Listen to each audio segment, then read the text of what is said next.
Hey everyone, and welcome back to the Deep Dive. Today we are going to be tackling a topic that, well, it might sound a little bit dry at first glance. Uh-oh, what is it? Budget reconciliation. But trust me, this is anything but boring. I mean, you say that now, but Okay, fair enough. It doesn't exactly sound like a page turner. yeah. But this process, this is how some of the most impactful laws have been made. I mean, you say impactful. I mean, think about healthcare, taxes, even climate change. Yeah. Big stuff, right? And to be honest, some of the most controversial laws, too. Yeah, there's definitely been some controversy around some of the bills that have gone through reconciliation. Exactly. And to help us make sense of it all, we've got an expert here with us today. Someone who can break down all the ins and outs, the nuts and bolts. Well, I wouldn't say I'm the ultimate expert, but I've definitely spent some time digging into this process. It's a fascinating one for sure. All right, so let's jump right in. First things first, why do we even have this budget reconciliation process? I mean, couldn't we just get rid of whatever's causing all the gridlock in the first place? I mean, that would be great, wouldn't it? But it's not quite that simple. It really gets to the core of how our government is designed. See, the Senate has this thing called the filibuster. Ah, the filibuster. Yeah, I've heard of that. Right, so basically, for most bills to pass, they need 60 votes, which is a pretty high bar to clear, especially when you have two parties that, well, let's just say they don't always see eye to eye. Yeah, no kidding. Especially these days, it feels like everything's so polarized. Right, so you can end up in these situations where nothing gets done because neither side can get to those magic 60 votes. But when it comes to the budget, and let's be honest, the budget affects pretty much everything the government does. Well, the founders wanted a way to make sure things could actually move forward. So budget reconciliation is like the breaking case of emergency option for the budget, like if the normal process gets jammed up. That's a pretty good analogy. It essentially allows for certain budget-related measures to pass with just a simple majority. 51 votes in the Senate, which means they can bypass that 60-vote requirement for a filibuster. Okay, that makes sense. So it's like a workaround, a way to get things done when the normal process hits a wall. But I'm guessing it's not just a free-for-all, right? There have to be some rules around how it's used. Of course, of course. There are very specific rules about what can and can't be done through reconciliation. And as you might imagine, those rules themselves are often the subject of some pretty intense debate. I bet. We'll get to that in a bit. But first, I think it would be helpful to look at some concrete examples of how budget reconciliation has actually been used in the past, to kind of ground this all in reality. I bet our listeners are familiar with at least a few of the laws that have been passed this way. Absolutely. I mean, some really landmark pieces of legislation have been passed using reconciliation. Well, the first thing that pops into my mind is the Affordable Care Act. Wasn't that a major reconciliation battle? Oh, absolutely. Back in 2010, the Democrats used reconciliation to get key parts of the Affordable Care Act, Obamacare, through because they didn't have those 60 votes needed to overcome a Republican filibuster. And then fast forward to 2017, and you have the Republicans using the same process to push through their big tax cuts, the Tax Cuts and Jobs Act. So both parties have used this tool when it suited them. Right, exactly. And more recently, we saw reconciliation used for the American Rescue Plan Act in 2021. That was the huge COVID relief package. And then again, just last year in 2022 for the Inflation Reduction Act, which had a whole bunch of provisions around climate and energy. Okay, wow. I'm starting to see the scope of this. This process has touched on some really major policy changes. So why are we talking about reconciliation now? What makes it so relevant in 2025?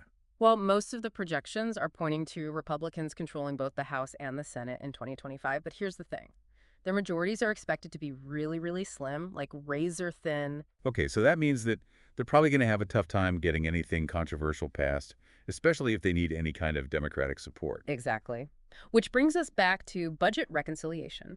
Uh-huh. So if they want to move their agenda forward, they're probably going to have to rely on reconciliation to get things through. You got it. And that means that if you want to understand what's likely to happen in Washington over the next few years, well, understanding how budget reconciliation works is going to be pretty crucial. All right, I'm officially intrigued. Let's get down to brass tacks here. What exactly are the rules of this game? What can you actually do with reconciliation? Well, that's where things get interesting. The main thing to keep in mind is that reconciliation is intended for measures that directly impact the federal budget, either changing how much is being spent or changing how much revenue the government is taking in. So it's not a free pass to do whatever they want. Nope, not at all. And there's another big limitation, Social Security. Social Security is completely off limits when it comes to reconciliation. No changes to that program are allowed through this process. Okay, that's interesting. So besides Social Security, what else is fair game for budget reconciliation? Well, it's primarily used to change what are called mandatory spending programs. Things like Medicare, Medicaid, those kinds of programs. Hmm. Okay. Can we back up for a sec? For those of us who don't speak fluent budgetese, what exactly is the difference between mandatory and discretionary spending? I feel like I always get those two mixed up. Oh, that's a great point. It's an important distinction. So, mandatory spending is basically on autopilot. It's determined by formulas that are written into law. Congress doesn't vote on it every year. Social Security, Medicare, Medicaid, those are the big ones. Okay, so it's just kind of baked into the budget, happens automatically. Right. Discretionary spending, on the other hand, that's what Congress decides on each year through the appropriations process. Think defense, education, transportation, all those areas where Congress gets to haggle over how much money gets allocated. Got it. So reconciliation is mainly for tweaking those mandatory programs, the ones that are running on autopilot. But even then, it's not a free-for-all. You mentioned there are rules, right? Like the Byrd Rule. You're right, there are definitely rules, and this is where things get really fascinating. The most important one, as you mentioned, is the Byrd Rule, and it can be a real headache for lawmakers. Okay, the Byrd Rule. That sounds ominous. It kind of is. Basically, it sets a whole bunch of criteria for what's actually allowed in a reconciliation bill, and it can be pretty strict. One of the key parts is something called the merely incidental test. The merely incidental test. Okay, you're going to have to break that down for me. All right, no problem. It sounds way more complicated than it is. Basically, the Byrd Rule says that any changes to spending or revenue can't just be a side effect of a policy, they have to be the main point of the provision. Can you give me an example? Sure. Let's say, hypothetically, you wanted to ban the sale of gas-powered leaf blowers nationwide. Let's say they're just driving everyone crazy with the noise, right? Now, that ban would probably have some impact on the federal budget, right? I guess so, yeah. Maybe there's a tiny decrease in tax revenue because people aren't buying gas for those leaf blowers anymore. Or maybe there are some cost savings for the EPA because they don't have to regulate those engines. But you couldn't just slip that leaf blower ban into a reconciliation bill Get because out of here. the budget impact is, incidental. It's a side effect. The main point of the ban is noise reduction, not saving or spending money. And the Byrd Rule says you can't use reconciliation for that. Ah, okay. So it's all about making sure that reconciliation is really being used for its intended purpose. Yeah. Dealing with the budget, not just sneaking in pet projects or unrelated policies. Exactly. And there's another interesting little wrinkle to the Byrd Rule. Any provision that increases the deficit has to either expire or be offset within a 10-year window. Wait, so they can put like an expiration date on laws? In a way, yes, it's all about balancing the books over the long term. But as you can imagine, that 10-year window can lead to all sorts of political maneuvering. Yeah, I bet. Like they could set a law to expire right after an election so they don't have to deal with the consequences. You got it. Happens all the time. But sometimes those time limits can backfire too. Remember when they tried to repeal the Affordable Care Act back in 2017? Part of their plan was to defund Planned Parenthood. But because of the Byrd Rule, they had to include a 1-year sunset provision on that defunding measure. It became a huge political football. And ultimately, it didn't even work. That's fascinating. Okay, so we've covered why we have budget reconciliation, some of the big limitations, but how does this whole thing actually work in practice? How does a bill go from an idea to a law using this special pathway? All right, well, buckle up. It's a 6-step process, and each step has its own potential for, well, drama and political maneuvering. Ooh. Okay, lay it on me. What's step one? First up, you need to pass a budget resolution. That's where it all begins. So this is kind of like the blueprint for the whole thing. Exactly. It's like saying, okay, here's how much we're going to spend overall, and here are the big buckets where we want to make changes. So step one, set the budget. What happens next?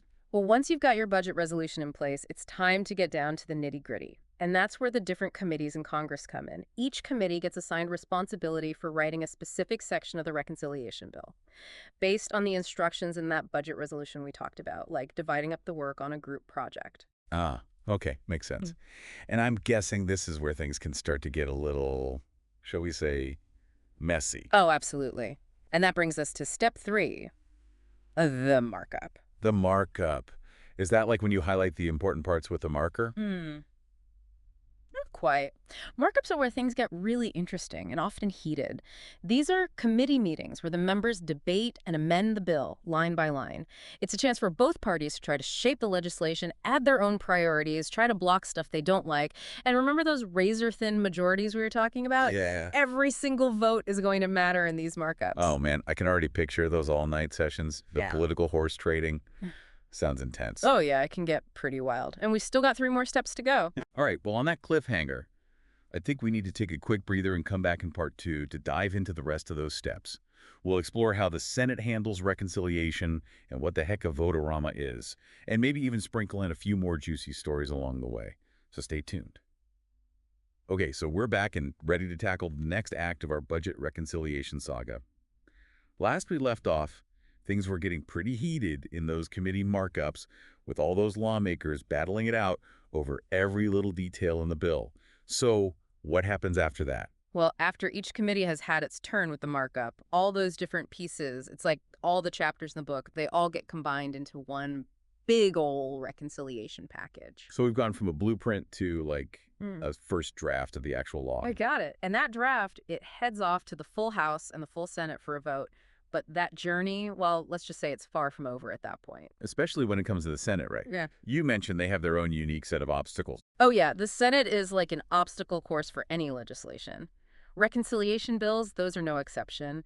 The first big hurdle they face is the Senate Parliamentarian. The Parliamentarian. Remind me, who is that again? Right. So the Senate Parliamentarian, they're kind of like the referee for the Senate. They're an expert on all the Senate's rules and procedures, a nonpartisan expert, so they're not supposed to favor one party or the other. And when it comes to reconciliation, their job is to make sure that every single provision in that bill fits within the rules. Specifically, that Byrd Rule we were talking about earlier. So they're like the Byrd Rule enforcer. If they say something doesn't fly, that's it. Game over. In most cases, yeah. Usually the provision gets taken out either before it even reaches the Senate floor or maybe through an amendment later on during the debate. But, and here's where things get a little spicy. I knew there had to be a twist. There is.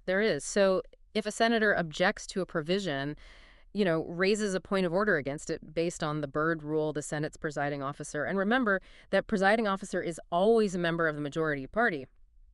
Well, they can actually overrule the parliamentarian. They can say, nope, we're keeping this provision in. Wait, hold on. So a politician can just overrule the impartial expert, do whatever they want. Well, theoretically, yes. It's pretty controversial, and it doesn't happen very often, but it has happened. And with these razor-thin majorities we're expecting in 2025, well, some folks are saying the new GOP leadership might be tempted to pull out that tactic to push their agenda through. Wow. Okay, yeah, I can see how that would be controversial. Definitely adds another layer of complexity to this whole thing. For sure. And we're not even done with the Senate's obstacle course yet. Once they've dealt with the parliamentarian, well, then comes the infamous vote-a-rama. Vote-a-rama. Now, that just sounds chaotic. Chaotic is a pretty good word for it.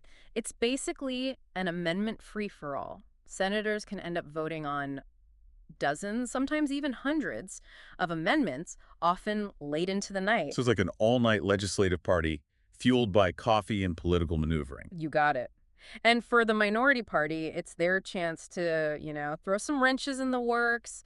They can force votes on all kinds of issues that might put members of the majority party in a tough spot. Even if those amendments are probably going to fail, it's a way to score some political points, maybe expose some divisions within the other party. Sounds exhausting. It definitely can be. But it's also a key part of the process. Every senator gets a chance to have their say, offer their ideas, and maybe even shape the final version of the bill. And, sometimes those amendments can lead to some pretty surprising results.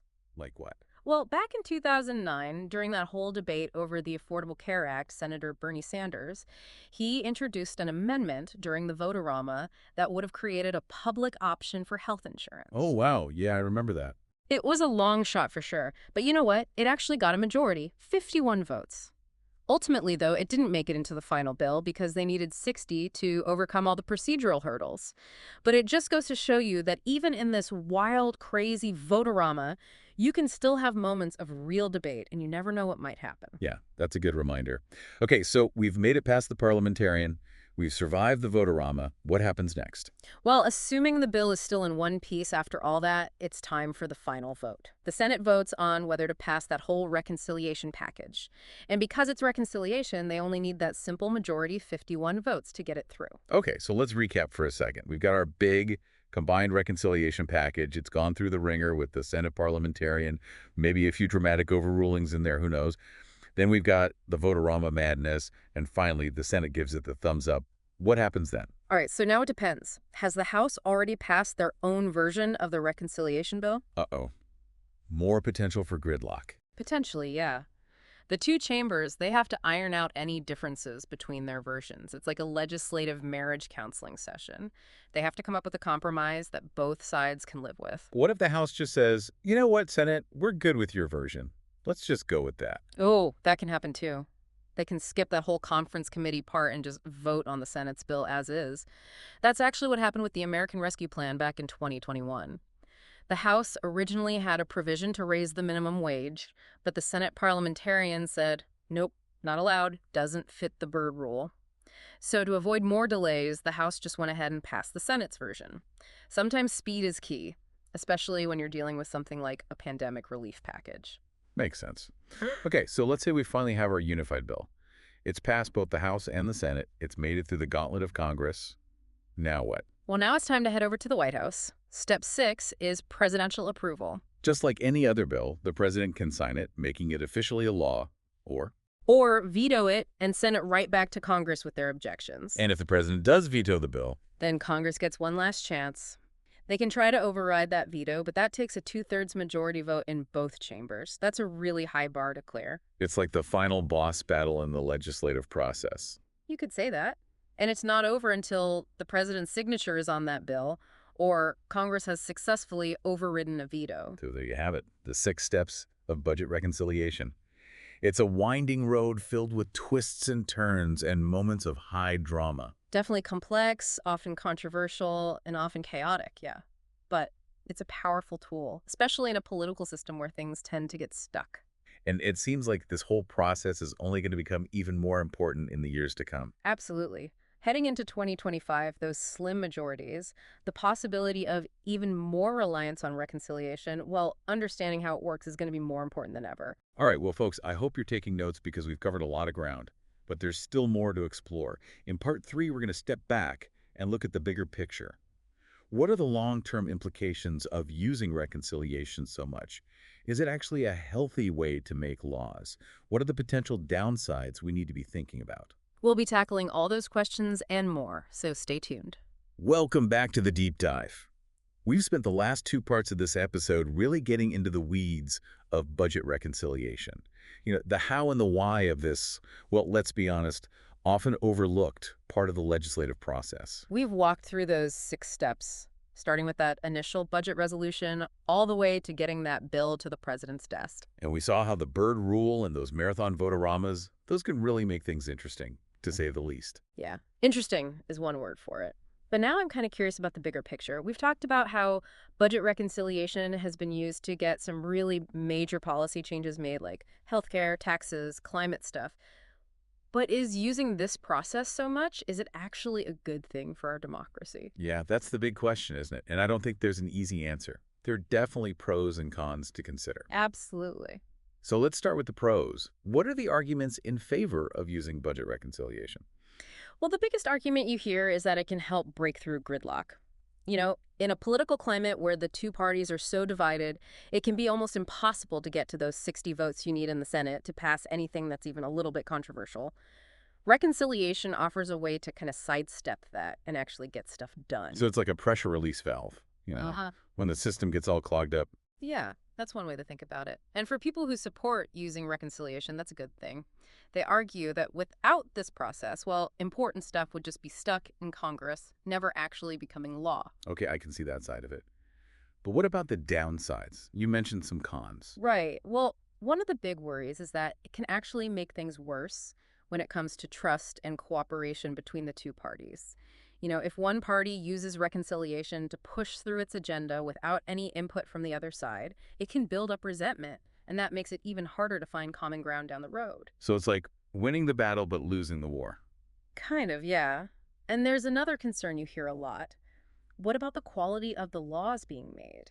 When bills are rushed through using reconciliation, well, there's just less time for debate, for amendments, for hearing from experts. And less time for those late-night vote-a-ramas. Uh-huh. Well, maybe not less time for those.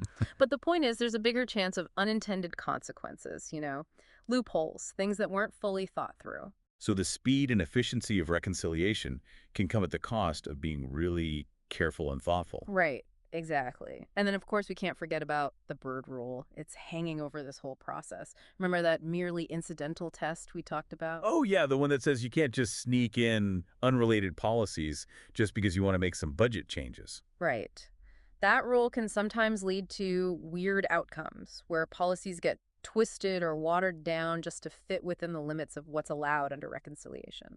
It seems like the Byrd Rule is trying to do something really difficult, Yeah. balance allowing action on the budget, but also preventing people from abusing the process. You got it.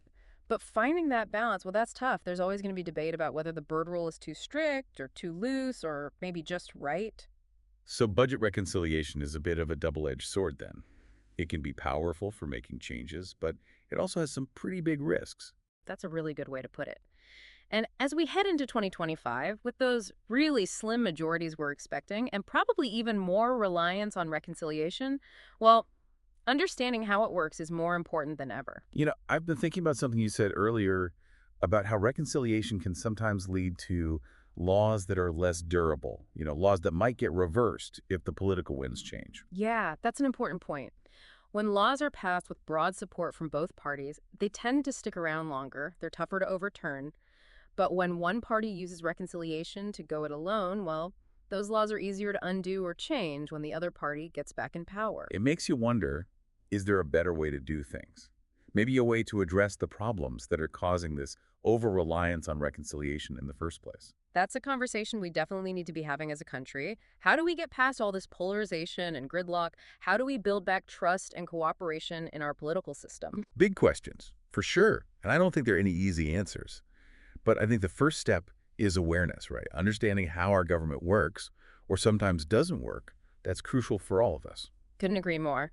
And as we've seen today, even those topics that might seem kind of dry or technical, like budget reconciliation, well, they can have a huge impact on all our lives. Absolutely. So as we wrap up this deep dive into budget reconciliation, I want to leave our listeners with one final thought. Pay attention to what's happening in Washington, ask questions, and get involved in those tough conversations about how we can make our government more effective and more responsive to the needs of the people. And remember, the more you know about how the system works, the better equipped you are to make your voice heard and to shape the future of our democracy. Thanks for joining us on this deep dive. We'll be back next time with another fascinating topic, exploring the complexities of the world around us. Until then, stay curious.